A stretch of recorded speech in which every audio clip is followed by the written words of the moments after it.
Hey everyone, welcome back. Is Chime showing a connection error, crashing instantly, or refusing to open because a VPN is running on your iPhone? Here's the 20-second fix from settings.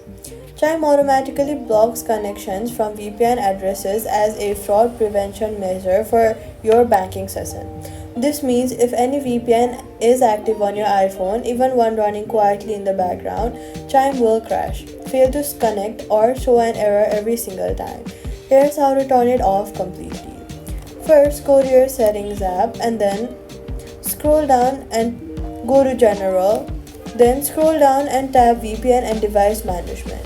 Look at the VPN section at the top. If any VPN shows a green connected status or active indicator, tap on it and then tap disconnect or toggle it off. After that, go back to your main settings screen and then open any VPN app that you've installed. NordVPN, ExpressVPN, Surfshark, ProtonVPN, or other similar.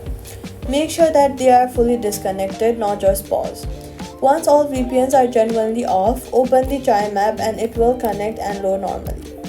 So all you've got to do is go to your settings app, go to general, then go to VPN and device management, disconnect everything active, also fully close your VPN apps. Chime will work, and that's it. Subscribe for more banking fixes.